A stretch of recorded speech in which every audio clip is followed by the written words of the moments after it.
Hi there, welcome back to JD Wire. Today I have the MIOFIVE M1 rear view mirror dash cam. And what's good about this, it's also touchscreen. Stay tuned to the end because I'm going to be showing you some driving footage. The MIOFIVE front dash cam resolution is 4K and the rear camera is 2K. Now you could also change this up to have the front camera at a 2K resolution and the rear camera will be 1080p. However, I don't choose the 1080p at all. I will keep your rear dash cam at least 2K. Front dash cam, the reason we bought it, I would keep it at 4K. Now what this does is it just takes more drive space from your SD card. But not to worry, because the MIOFIVE allows the maximum SD card to be 512 gigabytes. Enough space for your locked files, your loop recording, and emergency files. It's all kept there. But on a side note, make sure to format those SD cards at least once a month. The rear camera has a 138 wide-angle lens and a 2.0 aperture. Now, since this is a touchscreen, everything you got to do is right on the screen. There's icons to help you navigate through the menu. Now, if you want to brighten or darken your screen, there's a brightness bar right on top of the screen. Just move your fingers left to right to adjust. And the bottom right of the screen, there's 3 cars there. The first car has a F on there. That's indicating to let you know that the front camera is active. Now there's one with the R on it, which is the middle one. This means that the rear camera is active. And the third icon on the right, it has an F and an R, indicating that the front camera and rear camera is active. Now this also does come with the GPS module. Just make sure to place the module on the dashboard itself. You can put it right by the A-pillar on the side. Don't put it on the window shield. Now what the GPS module means, it'll put the display on your screen and you can see it right here. Now even if you don't want your screen, you could press the bright icon and it'll turn off and on your screen when you don't want it on. But it also will display the miles per hour. Now with the miles per hour information, it'll also be on your app when you're reviewing your footage. This also helps tracking your driving routes. Now also on this screen, you got 4 icons right on the middle. One of the icons is a microphone icon. You could turn that off or on by simply pressing the microphone icon. Once you do that, the audio inside the cabinet will be turned off. Again, it's up to you whether you want to do this or not. Now, if you need to adjust your settings, just press the gear icon and you could get into all your settings and you could adjust whatever you need. Now, in case you see an incident happening, but not necessary to you, all you have to do is press the emergency recording icon and record an emergency file for you, and it'll be locked and will not be overridden by loop recording.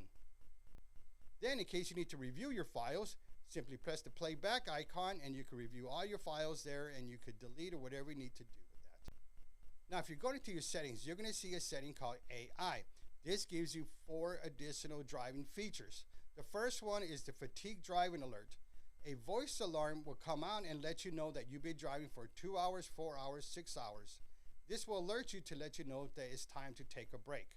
This is good for those long haul drivers, Uber drivers, or even DoorDash drivers who are continuous driving hours at a day. You could turn this feature off or on, it's up to you. The next one is called harsh driving alert. So whenever the G sensor senses that you're doing some hard braking or you're accelerating or maybe doing some sharp turns, it will let you know to be cautious on your driving. Then the next one is stop and go reminder. So if you're at a stoplight and the car in front of you starts moving, but you don't notice, it will alert you to say keep up with traffic. Now this is good for those distracted drivers, such as teen drivers, elderly drivers, or even those moms or dads who have kids in the back seat moving around and you have to turn around to give them a juice box and you didn't notice that the light has turned green. This will be a good feature to have on your dash cam. Now, in case you need to install your rear camera in a unique way, either it's off-site, you could adjust the grid lines to center your reversing screen.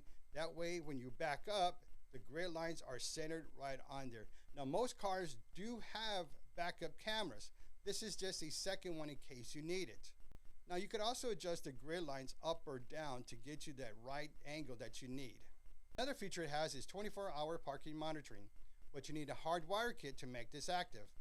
It has 2 settings, parking guard and it has time-lapse recording. Now parking guard works with your G sensor.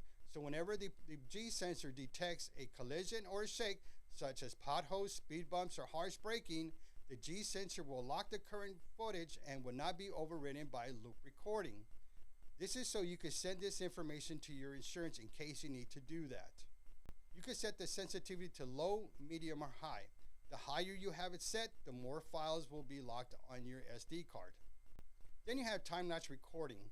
Now what this does is that the dash cam will continue to record when you turn off your car. So as soon as you turn off your car, the time-lapse recording activates. You can set this to 4 hours, 8 hours, 16 hours, or 24 hours. So whatever your preference is, you can set this. I keep mine on 16 hours. So if I parked my car for 8 or 9 hours, it will have continuous recording for that time up to 16 hours. When I go home, again, from 8 to 12 hours, it will be continuous recording. Now, what does this mean, like 16 hours or 24 hours? It means after a certain period of time, it'll turn off your time-lapse recording. Now, in case anything still happens, it will still record a video, emergency video on there. It's just the continuous recording has stopped. Now, what time-lapse recording does is that it'll record a 10-minute video, but condense it to 2 minutes. So this means like your footage looks like it's on fast forward. But not to worry, you could still pause this and get details out of that footage. What this does is saves drive space on your SD card.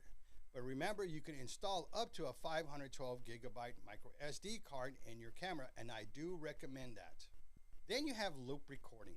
What loop recording does is that it'll automatically delete the oldest video so you can start recording a new video.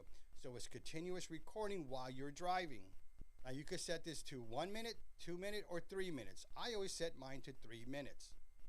Now, beginning of the video, I said to make sure you format your SD card at least once a month. And the reason you do that is to start fresh on your drive space. This means it'll delete your lock files, your emergency lock files, your loop recording. It'll delete everything. So before you do this, make sure to save anything you have. Now you're saying, well, I have loop recording. Why do I need to do this? Because all those lock files, emergency files you have, and especially if you put the G sensor sensitivity high, it's taking all that space from your drive space. So what that means is the more lock files, the more emergency files, it's all taking space from your loop recording, which means loop recording has minimum space to record. So rather than having a week or 2 weeks of recording for loop recording, it's now condensed down to 1 to 3 days. That's why you need to format your SD card at least once a month and try to get the maximum drive space that you can for this dash cam, which is 512 gigabytes. And I'll put links in the description down below for those SD cards. One feature that I liked on this is that you could actually adjust the exposure on this dash cam. Even though you have the brightness to lighten and darken it, and if it's still not right because maybe you drive in too much sun all the time, or maybe you drive in the dark all the time because you're overnight shift, what you could do is adjust the exposure of this dash cam to help you with your driving needs. What I did is I adjusted them 2 levels up on the exposure. That way it could brighten up my screen that I need. This dash cam also has Wi-Fi capabilities, which enables you to connect to the MIOFIVE app. With the MIOFIVE app, you can review your recordings, download your recordings, share your driving files, adjust all your settings as you did on the dash cam itself.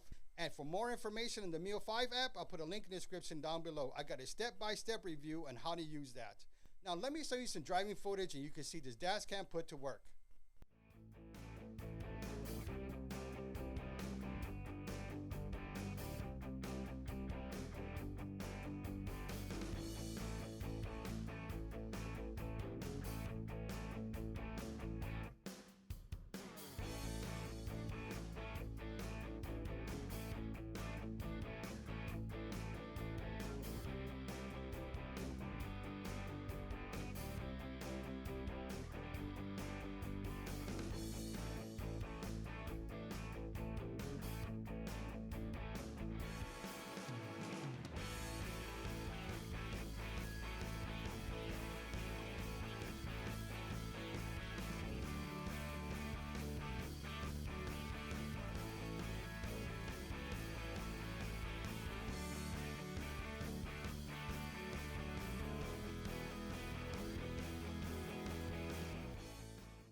Okay, so what you think? Is this the right dash cam for you? If it is, I'll put a link in the description down below. But if this video has been helpful for you, please like this video because it really helps the channel grow. Don't forget to hit that subscribe button and select all notifications for all upcoming videos, because I also do other dashcam reviews, Hardwire kits installations, dashcam step-by-step installations, and also do tech gadgets. Thanks for watching, and I'll see you on the next one.